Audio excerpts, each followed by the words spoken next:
اچھا، ایک جو ہے نا عوام کے اندر بہت زیادہ سوال ایک پوچھا جاتا ہے۔ عوام کہتی ہے کہ جی آپ کے پاس استخارے کے لیے آئے ہیں اور آپ نے استخارہ کیا ہے، تو اب استخارے کے اندر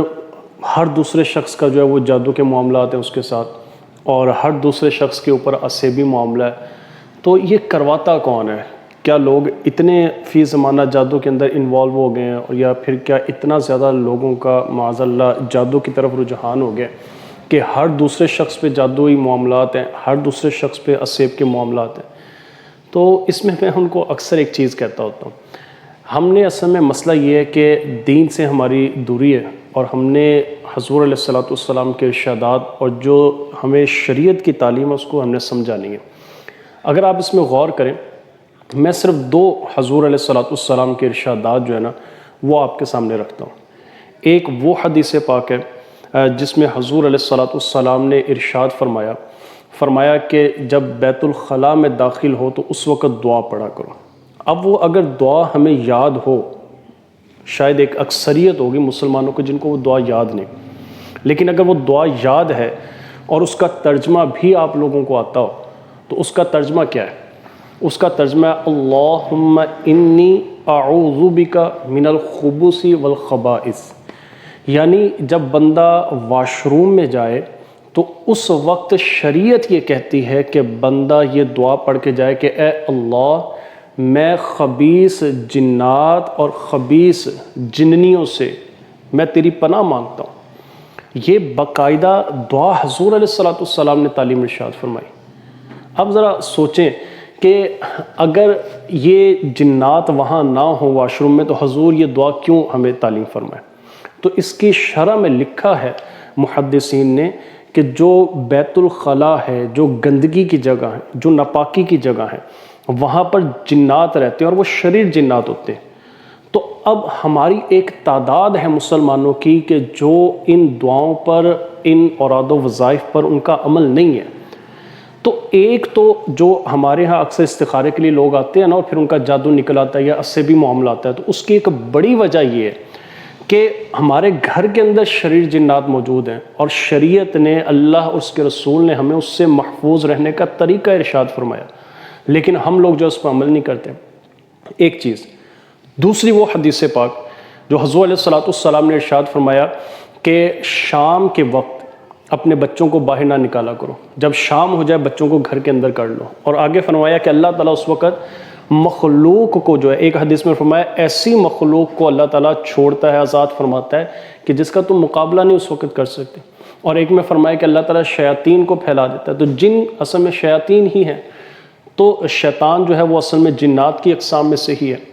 تو اب اس وقت بھی شریعت نے ہمیں یہ حکم دیا، لیکن ہمارے معمولات کیا ہیں؟ ہمارے بچے شام تک، مغرب کے وقت باہر گھوم پھر رہے ہوتے ہیں،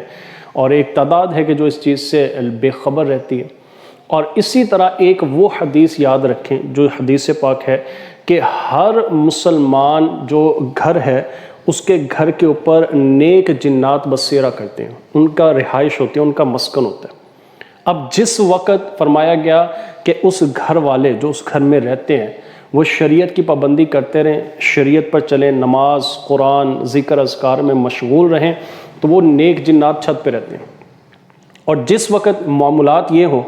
کہ نہ نماز ہو، نہ گھر میں اللہ کا ذکر ہو، نہ قرآن کی تلاوت ہو، اور بس جو ہے وہ پھر دنیاوی معاملات ہی چلتے ہوں، اور ہر وقت بے حیائی اور اللہ اور اس کے رسول کی نافرمانیاں ہوں،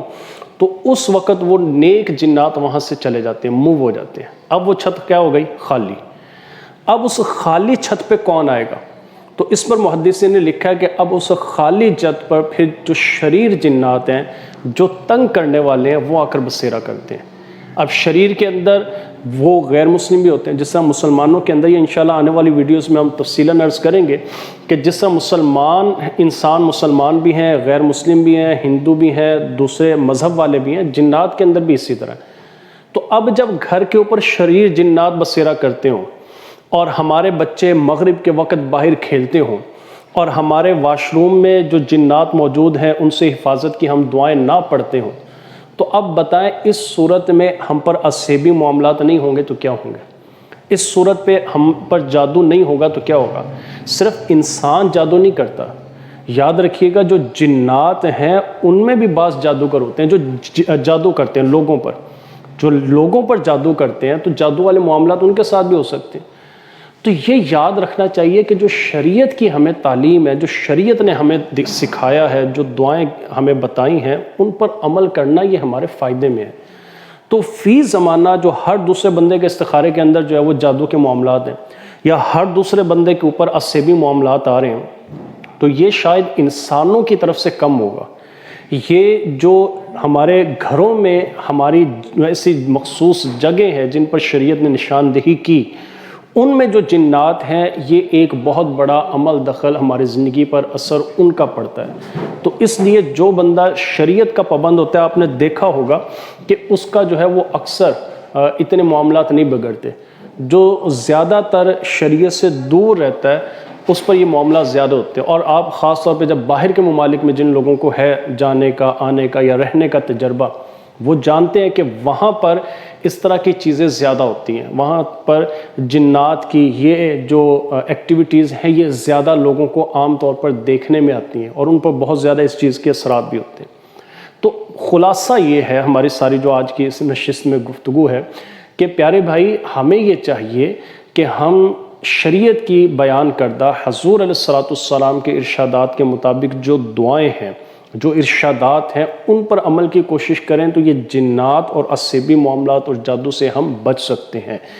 بعض اوقات انسانوں کی طرف سے بھی یہ معاملات ہوتے ہیں، اور بعض اوقات یہ جو ہمارے ارد گرد شریر جنات ہیں جن سے ہم اپنی حفاظت نہیں کرتے اور شریعت کی بیان کردہ دعاؤں کو نہیں اپناتے، اس کی وجہ سے بھی ہم پر یہ چیزیں مسلط ہو جاتی ہیں، تو ہمارے معاملات بگڑ جاتے ہیں۔